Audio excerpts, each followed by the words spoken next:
O que quer dizer diérese? Diérese, gente, é dividir, cortar, separar. Então, todos os instrumentais que vão dividir, cortar, separar, fazem parte da diérese. Normalmente a gente fala do bisturi, né? Separação dos planos anatômicos ou tecidos para possibilitar a abordagem de um órgão ou região. No nosso caso, a gente usa a diérese para fazer a incisão sobre gengiva, para expor tecido ósseo, ou para poder fazer remoção de algum problema naquele osso, ou para fazer remoção de dentes impactados, inclusos, né? Ou para fazer remoção dos próprios dentes que a gente se propõe, fazer osteotomia, fazer uma apsectomia de repente, tá? Então, você tem lá os instrumentais para diérese. É o rompimento da continuidade de um tecido. Então, todo instrumental utilizado para fazer um rompimento da continuidade de um tecido são instrumentais de diérese. Por que eu estou frisando isso? Porque normalmente, quando a gente fala em diérese, a gente fala em bisturi e descoladores, não é? Não é o que vem na sua cabeça? A primeira coisa que vem na sua cabeça? Ah, vou fazer a diérese, vou fazer a incisão, vou dividir o tecido, vou fazer o corte, né, para poder separar, afastar o tecido. Vou fazer a incisão e o descolamento, que são as duas fases da diérese. E a gente esquece de um instrumental. Os instrumentais conhecidos são o cabo de bisturi, a lâmina, as tesouras. A gente tem as tesouras descoladoras, né? Aquelas tesouras que você coloca ela por dentro do tecido e abre, e com isso ela vai afastando o tecido, né? Depois a gente pode até fazer Eu fiz inclusive uma aula sobre instrumentais e o que eu falei em tesouras. Existem tesouras que você coloca por baixo do periósteo, você abre, conforme você abre, ela tem uma superfície que vai abrindo o tecido. Ela vai divulsionando o tecido. E o pessoal esquece muito do alveolótomo. O alveolótomo, gente, nas cirurgias não odontológicas, ele está na diérese.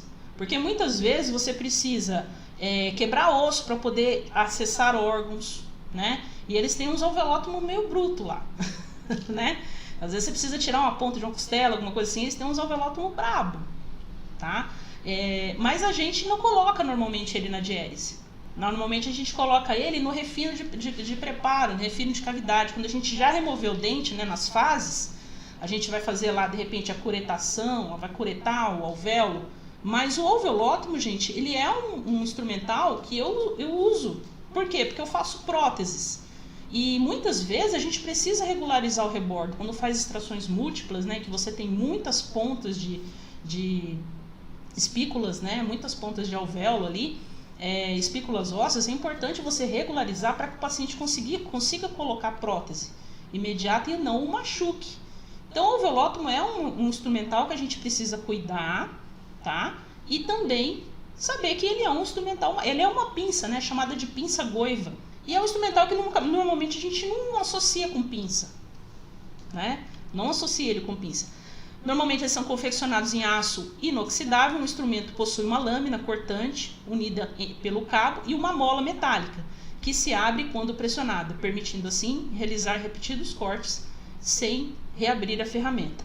A grande questão é que a maioria das pessoas, quando vai para esterilizar o alveolótomo, esteriliza diversas vezes. O alveolótomo, ele é um instrumental que quebra osso e está em contato direto com o sangue.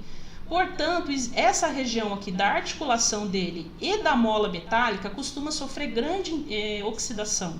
O que você precisa fazer de vez em quando? Você precisa lubrificar, tá? Você precisa lubrificar a articulação do seu alveolótomo e também aqui a região da pinça, da onde tem a mola metálica, porque senão ele vai começar a agarrar de um jeito que você vai acabar perdendo o seu instrumental antes do tempo de vida útil dele.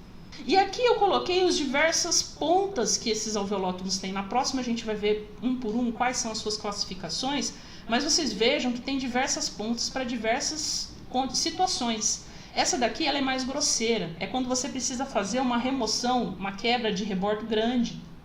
Normalmente eu tenho uma dessa e tenho uma dessa. E eu tenho bastante dessa aqui do meio. Que é a que normalmente o pessoal pede pra gente colocar na nossa caixa cirúrgica quando a gente está estudando, né? Que normalmente é a média. Mas essa daqui ela é interessante quando você precisa, por exemplo, fazer uma correção em região de tuber, em região que são difíceis de acesso, mas que você precisa fazer uma correção grande. Fraturou o túber, tá com uma ponta ali que se deixar vai ficar machucando o paciente, pode ter exposição óssea, né? Você quer fazer um aplanamento. Normalmente eu não vou com a mais delicada, eu vou com a mais bruta. Primeiro, a gente vai com a mais bruta, dá aquele corte maior e depois vai fazendo refino com a outra, ou até mesmo com a lima de osso, tá? Então eu tenho uma dessa aqui que me ajuda bastante. Essas daqui são ótimas para você fazer remoção entre alvéolos se for necessário, tirar a pontinha de osso também. Essas pequenininhas aqui, eu uso pouco elas, né? Normalmente é para fazer também correção de rebordo, elas são muito delicadas, então não dá para exigir muito delas. Agora a média é pau para toda a obra, né? Essa daqui é pau para toda a obra, você usa ela para muita coisa. E aí nós temos a goiva, reta, curva e mini curva. Essa é a reta, essa é a curva e essa é a mini curva. A mini curva, a cabecinha dela é bem pequenininha, bem pequenininha. Pequenas espículas ósseas, aquelas, muitas vezes a espícula você não consegue pegar com a média. A média não fica, você pega ali, ela fica esmagando e não tira. A pequenininha vai e ela é certeira. Ela vai e tira, é impressionante. Então, ela normalmente tem 3 tamanhos que é justamente para você ajustar no seu refino aí, o que você vai precisar.